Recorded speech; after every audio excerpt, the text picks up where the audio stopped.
안녕하세요. 맥키네지의 투자 클럽입니다. HLB. 올해 7월 달에 이제 HLB 글로벌이 인수한 바라바이오 관련되어서 이제 시니어 헬스케어의 시장을 공략한다는 이제 기사 한번 살펴봐 드리고, 계열 종목인 테라피틱스의 12 상향 리픽싱 공시도 살펴봐 드립니다. 생명과학, 제약, 테라피틱스 글로벌 차트를 살펴보도록 하겠습니다.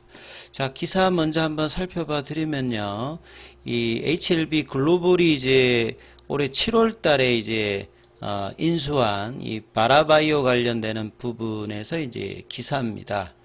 자, 당뇨병 최고 전문가 이제 이분을 이야기하는 겁니다. 예, 이 안철우 연세대 의대 이제 교수, 21년도에 이제 바라바이오를 설립을 했고요. 그래서 바라바이오가 그동안에 이제 임상 데이터를 대사질환 쪽에서 많이 이제 가지고 있으면서 이 부분을 활용해서 시니어 헬스케어 시장을 공략하면서 HLB 계열 전체의 에코시스템에서 이 초기의 예방 단계의 어떤 이제 포지션이 이 바라바이오의 어떤 위치다, 이런 어떤 내용인데요. 자, 당뇨병은 국내에서 6번째로 사망률이 높은 질환입니다. 그리고 20년도 기준으로 당뇨병 환자가 뭐 600만 명이니까 10명 중에 1명, 그 다음에 65세 이상의 이제 성인 중에서는 거의 한 뭐 10명 중에 4명 정도가 당뇨병을 앓고 있습니다. 예. 그래서 이제 유병률이 이제 상당히 높다라고 봐야 되겠죠. 그리고 이제 핀수 위에 이제 바라바이오가 앞에 이제 HLB가 붙어서 아이덴티티를 HLB 쪽에 이제 같은 이제 계열 쪽에 이제 엮이는 어떤 흐름이고요. 그래서 HLB 바이오 에코시스템은 이제 생태계라고 보시면 됩니다. 그래서 이 전임상 단계, 그 다음에 임상 단계, 승인 후의 마케팅, 이런 이제 전반적인 어떤 수직 계열화를 이루고 있는 HLB 쪽에서 예방 부분을 맡아서 시니어 헬스케어 시장 공략을 목표로 한다. 여기에서 이제 이 김송수 바라바이오 대표가 있는데요. 이분 같은 경우는 이제 작년도만 하더라도 HLB 쪽에서 이제 컨슈머 헬스케어의 본부장을 하는 상무였습니다.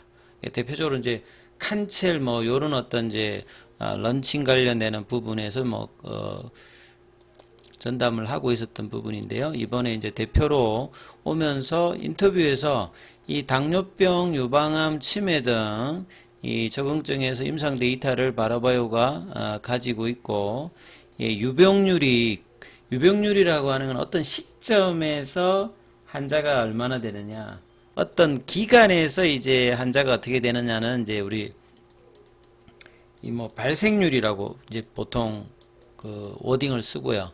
유병률은 어떤 시점에서 환자가 왜 생겼는지 이런 거는 상관없이 그냥 전체 중에서 환자가 이 정도 된 부분을 이제 유병률인데, 그만큼 특정 시점에서 이제 유병률이 굉장히 올라가는 어떤 부분이 당뇨병이다.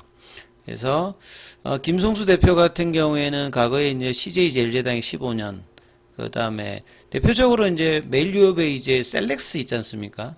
그러니까 셀렉스 같은 경우도 이제 뭐 시니어 쪽에도 뭐 연관이 되고, 많이들 이제 가정에서 이 단백질 시장 관련되는 부분을 하고 있으면서 성과를 냈던 부분이고, 22년도에 이제 HLB 그룹에 들어오면서 이 칸첼 관련되는 론칭을 하면서 여기에 이제 굉장히 이제 HLB 제약 입장에서는 판관비를 많이 들이면서 이제 매출 관련되는 부분에 영향을 줬던 부분이죠.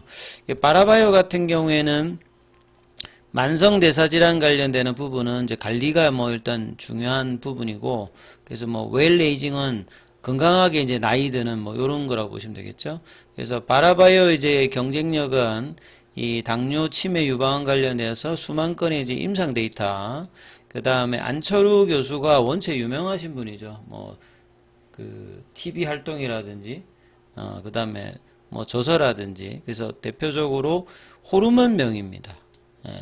호르몬 명인으로 돼 있고, 그래서 여기에서는 지금 집중적으로만 안 달아져 있는데요. 사실 이제 이 호르몬 관련되는 부분들이 왜 이렇게 중요하냐면, 항암 라인에서 이 표적항암제라든지 면역항암제가 이 고용암 쪽에서 이 반응률이 이제 떨어지는 게 항암 주변에 이 종양 미세환경 관련되는 부분에 이 부분들을 이 안철우 대표 같은 경우에는 대사 관련되는 부분에 쓰였던 불균형, 그래서 대사 조절을 어떻게 하면 이제 이 부분들을 극복할 수 있을 것이다 이렇게 연구하면서 한 지금 한 40개 넘게 이제 후보 물질 중에서 4개 정도의 이제 이 대사질환 항암제 관련되는 부분, 개발 관련되는 부분이 있고, 또 이제 ADC 쪽에도 상당히 지금 관심이 있기 때문에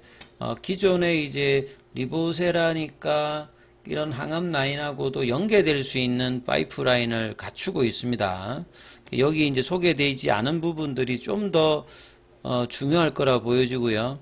그래서 바라바이오가 진행하는 이제 삼중엄성 유방암 치료. 그러니까 유방암의 이제 표적 인자 중에서 대표적인 3개가 다 이제 나타나지 않은, 그러면 이제 삼중엄성 유방암 같은 경우에는 치료제 개발 상당히 쉽지가 않겠죠. 요런 어떤 내용들이 있다 이렇게 좀 보시면 될 것 같고요.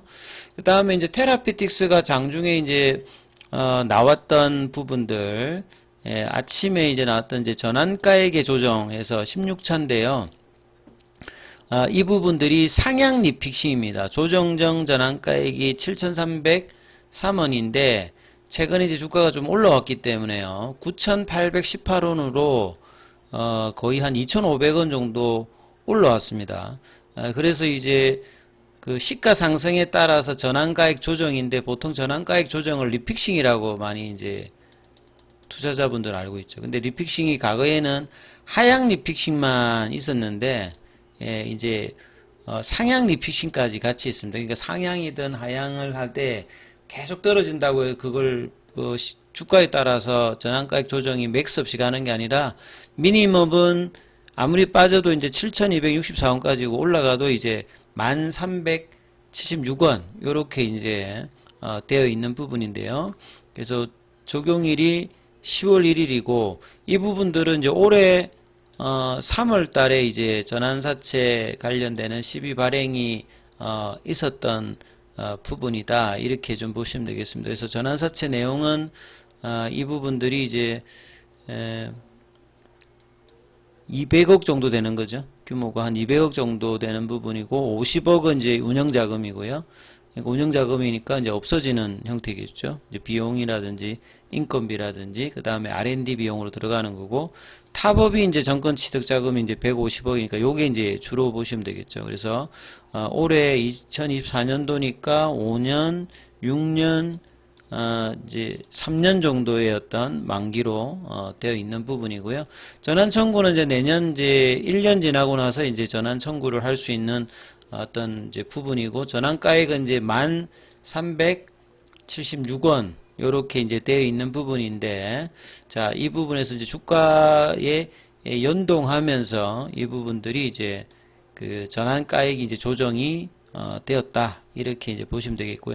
보통 이렇게 상향 리픽싱이 되면 오버행 이슈 자체가 줄게 되잖아요. 물론 이제 이후에 또 주가에 따라서 이 부분들이 또 이제 정기적으로 조정이 됩니다만, 이렇게 이제 주가가 올라가서 상향 리픽싱이 되면 오버행 이슈가 좀 들기 때문에 주가에는 이제 수급상으로는 좀 호재로 이제 작용할 수 있는 공시였다 이렇게 좀 보시면 되겠죠.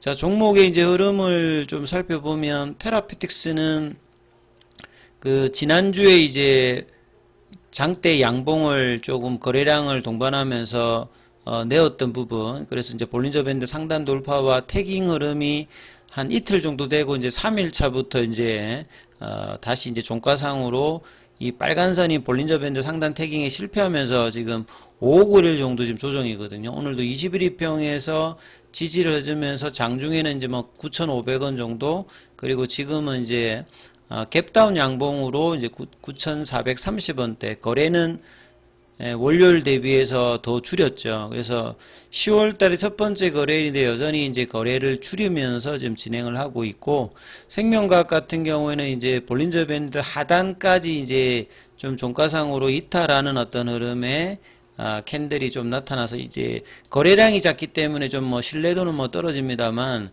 예, 이제 거래량이 줄어든다는 말 자체는 계속 이제 시장 대비해서 좀 소외되는 어떤 수급의 모습을 계속 좀 보여주고 있죠. HLB하고 거의 동행하는 제약 같은 경우에도 볼린저 밴드 하단에서 지지 안 되고 살짝 조금 이탈하면서 26,000원 밑단에서 지금 이제 종가가 형성될 것 같고요.